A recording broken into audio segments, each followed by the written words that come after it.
우리 주님의 위로와 은혜가 오늘 이 자리에 오신 모든 분들에게 가득하시기를 주님의 이름으로 축원합니다. 여러분, 어둠과 절망을 경험하지 않고는 기독교 신앙의 빛은 1도 드러나지 않는다는 걸 기억하시기 바랍니다. 내 삶에 하나님이 없는 것 같은 상황, 하나님께서 그 얼굴을 감추시고 우리를 내버린 심판의 자리를 버텨내지 않으면 1도 새로워지지 않습니다. 그 멀미날 것 같은 자리, 내가 하나님에 의해 끝장나 버렸다는 그 탈진한 자리에서 놀랍게도 빛이 새어나옵니다. 거기서 하나님이 자기를 계시하시기 때문입니다. 거기서 주님을 바라보는 자에게, 죄인에게 긍휼과 용서를 베푸시고 희망의 미래를 여시는 하나님이 나타나십니다. 빛은 환한 데서가 아니라 어둠에서 새어나옵니다. 초대 교부 중에 권위 있는 라틴어 성경 불가타를 번역한 것으로 잘 알려진 제롬이라는 사람이 있습니다. 이 제롬에 대해 그린 그림을 보면 한 가지 공통적인 것이 나옵니다. 한번 보여주실까요? 성경 번역으로 유명하기에 성경을 번역하고 있는 모습을 그리되 항상 그 옆에 해골이 놓여 있는 것입니다. 여기에 해골이 등장하는 이유를 인간의 삶의 유한함을 자각하기 위한 것으로 해석하곤 합니다. 저는 그런 일반적인 해석에 동의가 되면서도 한편으론 좀 다른 생각이 들기도 했습니다. 해골을 마주하고 있는 제롬은 한마디로 극심한 혼란과 고뇌에 빠진 것은 아닐까요? 고뇌라고 하니까 좀 의미가 약해지기도 하는 것 같은데요. 지금 말씀드리려는 것은 단순한 고뇌 이상입니다. 해골, 다른 말을 덧붙일 것이 없는 저 절망스럽고 실망스러운 해골 앞에 몹시 당황하며 숨이 막히는 듯한 혼란과 어둠, 모든 것이 실패한 현실을 마주한 것 아니겠냐는 상상입니다. 곧 언젠가 죽음에 떨어지고 만다는 사실에서 분명히 느껴지는 것, 하나님이 우리를 밀어내시고 자기 모습을 감추신다는 그 현실 앞에 슬픔과 답답함, 답이 없는 고통과 두려움이 밀려오는 것입니다. 이러한 상상이 아주 근거가 없지 않는 것은 해골이 있는 제롬의 그림에서 항상 제롬의 얼굴은 찡그러진 채 나오곤 하기 때문입니다. 그 다음 것도 좀 보여주시죠. 해골을 통해 인생의 유한함을 묵상하고 겸손을 생각하는 것이라면 좀 더 평온한 표정에 가까워야 하지 않을까요? 하지만 이 그림들에서 제롬은 항상 찡그린 채 이마와 눈에 힘이 들어간 심각한 모습으로 등장합니다. 분명 어딘가 언짢아 보이기도 한 이 표정은 상상컨대 제롬이 깊은 어둠을 직면한 것처럼 보인다는 것입니다. 정확히 말해 하나님께서 결국 우리들을 죽음으로 끌고 가신다는 그 기막히고 숨막히는 현실, 또 그 하나님 앞에 어떤 정당함도 주장할 수 없는 우리의 민낯 앞에 화가 나면서 모든 것이 깜깜해진 것 아닐까요? 누구도 부인할 수 없고 피할 수 없는 그 근원적인 사태 앞에 제롬은 눈에 힘이 들어가되 얼굴이 찡그러질 수밖에 없었을 것입니다. 하나님이 사라지고 우리를 밀어내시는 고난과 끝의 순간이 온다는 것이고 해골은 그걸 상징하는 표시였습니다.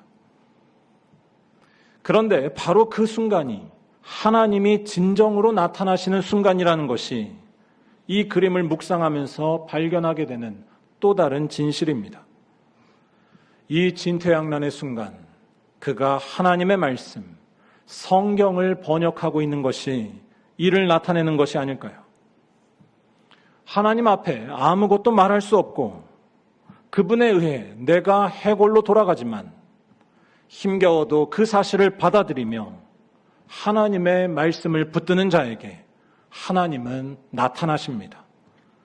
죄인에게 은혜를 베푸시고 고통 중에도 희망의 미래를 여시는 감춰진 하나님이 나타나시는 것입니다. 곧 하나님께서 우리들에게 자신을 감추시는 것 같은 그 숨막히는 자리가 놀랍게도 하나님께서 자신을 환히 드러내시는 자리입니다. 다음 것도 보여주실까요? 거기에서 우리들은 하나님의 진짜 얼굴을 뵙게 되고 떠오르는 태양을 보게 되며 하나님의 축복을 받은 존재로 다시 서게 됩니다. 이스라엘이 되는 것입니다. 해골 옆에서 인상을 쓴 채 성경을 보고 있던 제롬 뒤에 환한 빛이 은은하게 나오고 있는 것이 이러한 사실을 느끼게 합니다. 오늘 말씀은 야곱에 대한 말씀입니다. 창세기 전체로 보면 야곱 이야기의 결말부라고 할 수 있는데 결말부라는 사실은 오늘 말씀에 나온 사건, 이른바 야복 나루터에서 누군가와 씨름하고 이름이 바뀌어버린 이 사건이 야곱의 인생에서 가장 절정의 사건이라는 것을 암시합니다. 창세기가 왜 그렇게 오랫동안 야곱에 대해 말해왔는지, 또 왜 하필 이 문제아 야곱이 이스라엘의 족보를 이어가게 된 것인지 등등에 대해 일종의 답을 하면서 야곱 이야기를 마무리하는 것입니다. 바로 야곱은 비열하게 속이며 살아온 문제아였는데 그는 결국 하나님 앞에 완전히 부서졌고 그렇게 부서지고 탈진한 자리에서 드디어 하나님을 붙들었다는 것입니다. 그리고 그런 야곱은 하나님의 생생한 모습을 대면했습니다. 곧 고난과 패배의 자리에서 이제 죄인 야곱에게 긍휼을 베풀어 주시는 하나님, 모든 것이 망한 그 자리에서도 희망의 미래를 여시고 축복하시는 생명의 하나님을 알게 된 것입니다. 그런 야곱이었기에 에서가 아닌 그가 족보를 잇게 됐다는 것이 창세기의 설명입니다. 야곱은 결국 하나님의 약속 가운데 들어가 다시 태어났기 때문입니다. 일단 오늘 말씀에서 야곱은 야복나루에서 홀로 남았을 때 밤새 어떤 사람과 씨름을 합니다. 야곱이 씨름을 했던 이 사람이 정확히 어떤 사람이었는지 쉽게 말하기는 어렵습니다. 물론 28절에 하나님과 사람들과 겨루어라는 말을 토대로 하나님으로 간단하게 말할 수도 있지만 이 하나님이라는 단어가 꼭 그렇게만 쓰이지 않을 수도 있습니다.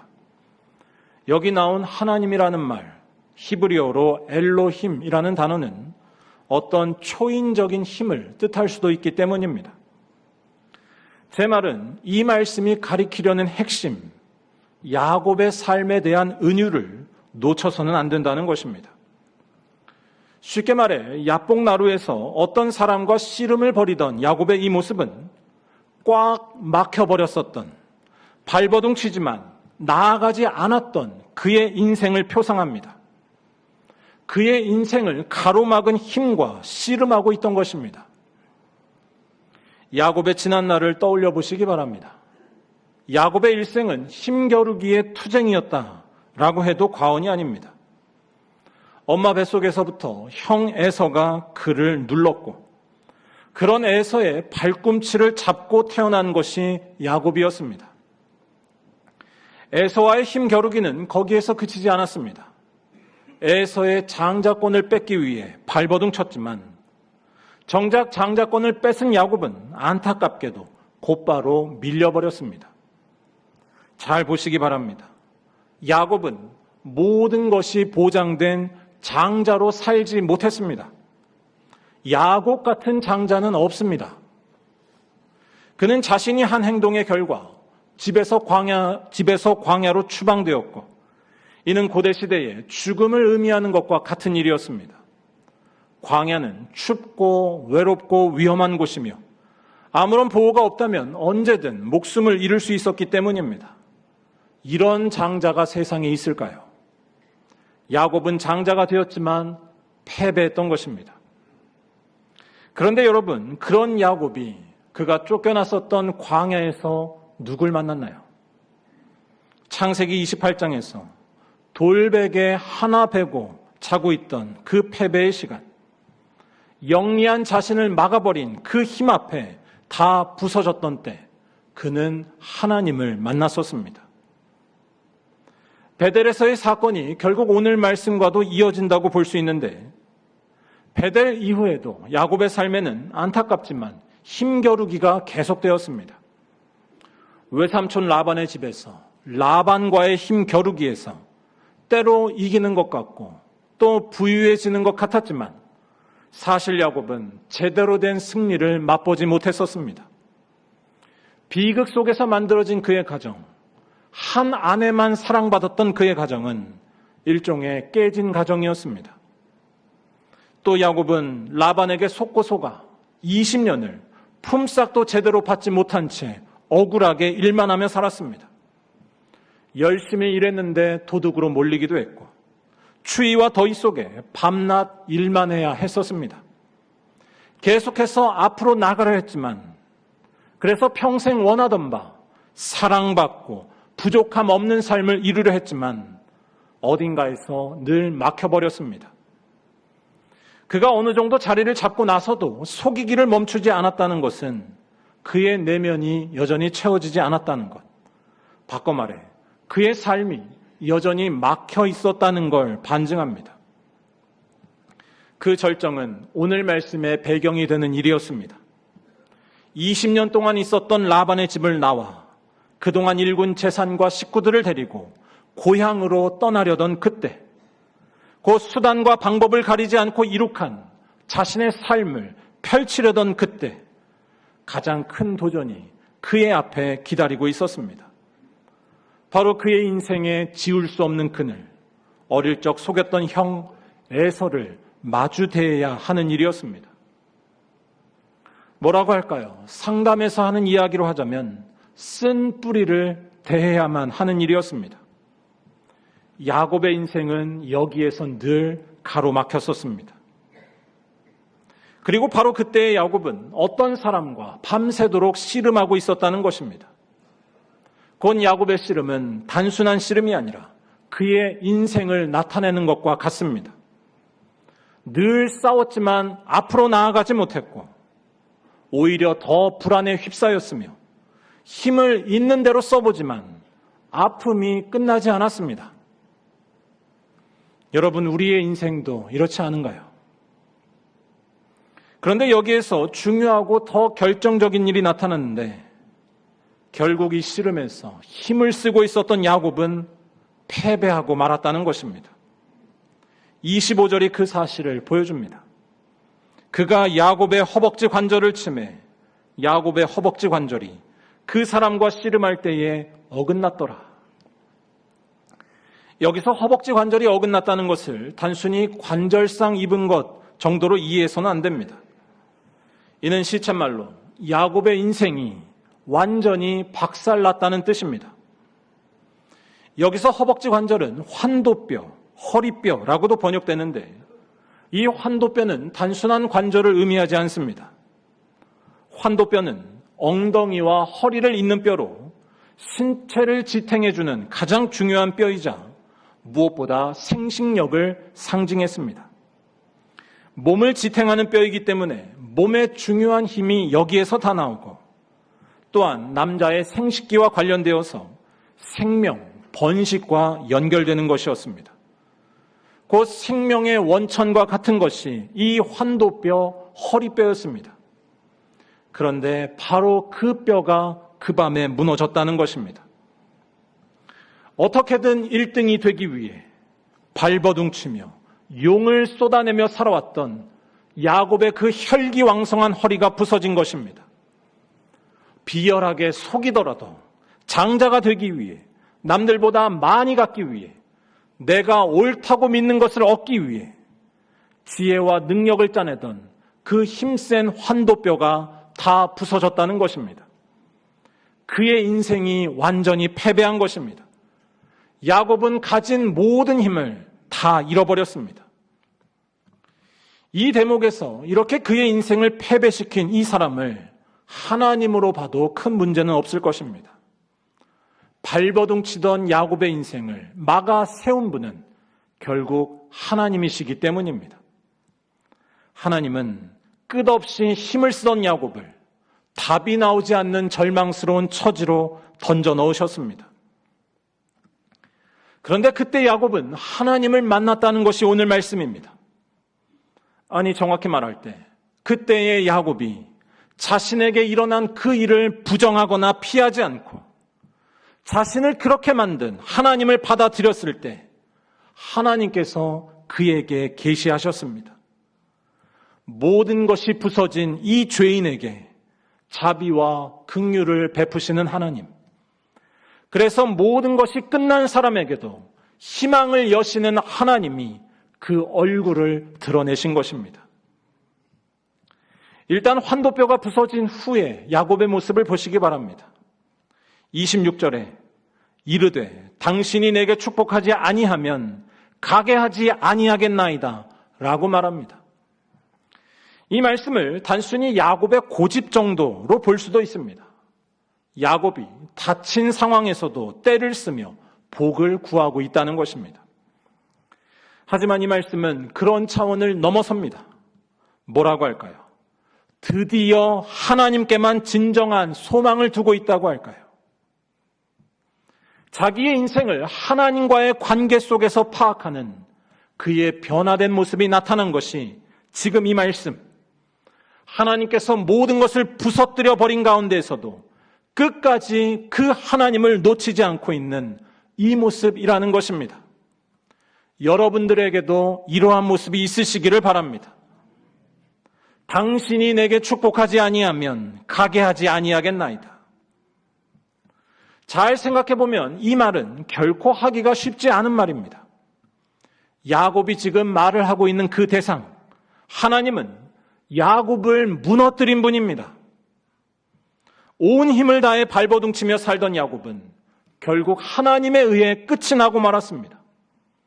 하나님께서 그의 힘과 욕망의 근원이었던 환도뼈, 허리를 부서뜨리셨습니다. 그러한 하나님을 부정하거나 저주하는 것이 아니라 당신이 내게 축복하지 아니하면 가게 하지 아니하겠나이다 라고 한 것은 일종의 항복선언이라는 것입니다. 자기를 위해 수단과 방법을 가리지 않고 용을 쓰던 모습에서 돌아섰다는 것입니다. 정확히 말해 그런 것들에서 복이 나올 걸로 믿고 있던 모습을 다 버렸다는 것입니다.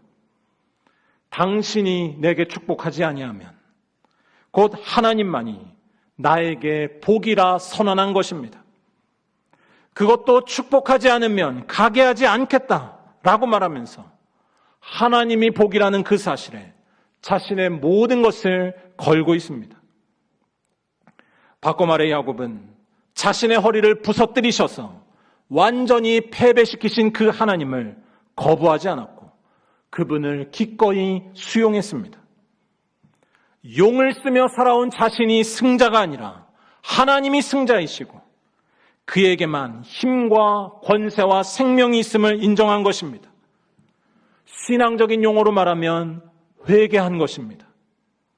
하나님 때문에 모든 것이 무너져버린 절망과 패배의 자리를 받아들이면서 드디어 하나님을 인정한 것이었습니다. 그리고 그러한 그에게 하나님께서 나타나십니다. 놀랍게도 그런 야곱에게 하나님께서는 승자는 내가 아니라 너라고 선포하십니다. 곧 이제는 야곱을 야곱이라 부르지 않고 이스라엘이라고 부르며 하나님과 겨루어 이겼다고 선언하시는 것이었습니다.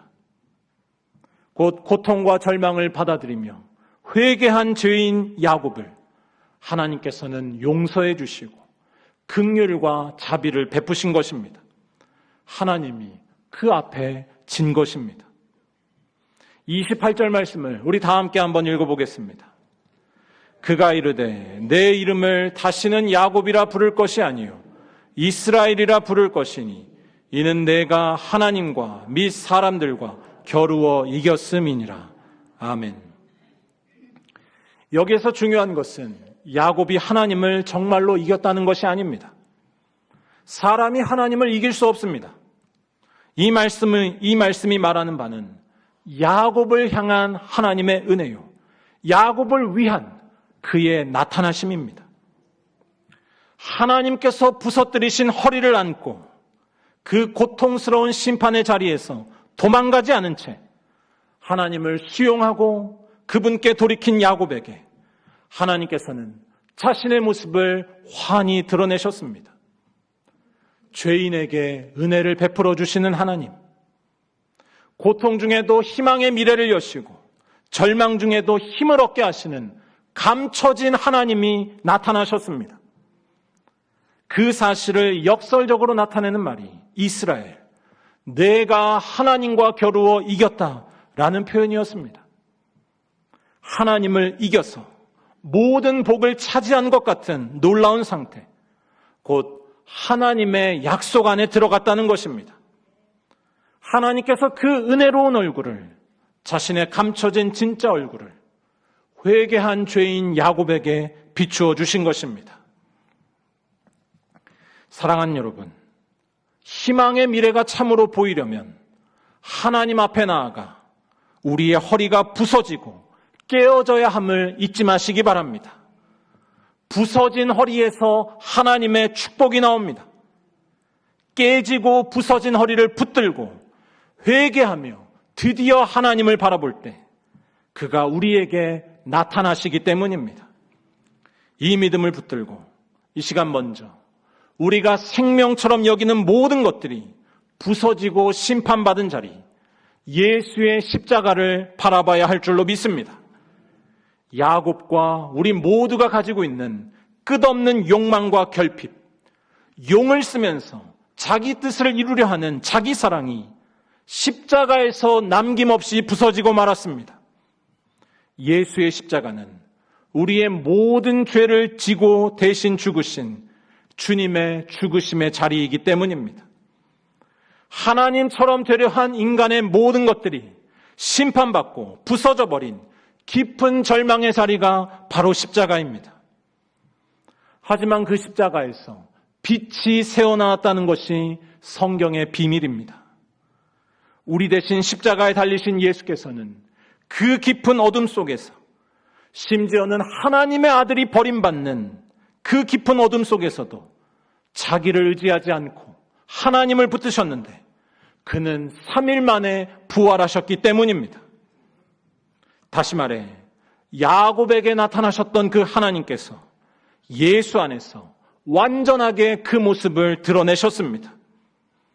부서진 허리를 안고 하나님께 매달렸던 야곱에게 희망을 주시는 하나님, 죽음 속에도 생명이 사라지지 않게 하시며 죄인에게도 긍휼을 베푸시는 그가 우리에게 나타나셨습니다.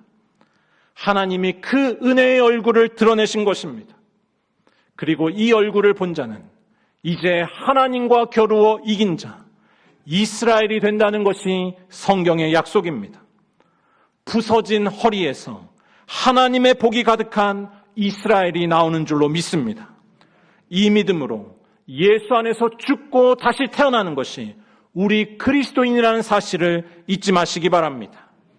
바라기는 우리 모두 이러한 믿음으로 예수 안에서 죽고 다시 태어나 이제는 어둠 속의 야곱으로 사는 것이 아니라 똑똑히 하나님의 얼굴을 본 자, 빛나는 이스라엘로 살아가기를 주님의 이름으로 간절히 축원합니다. 기도드리겠습니다.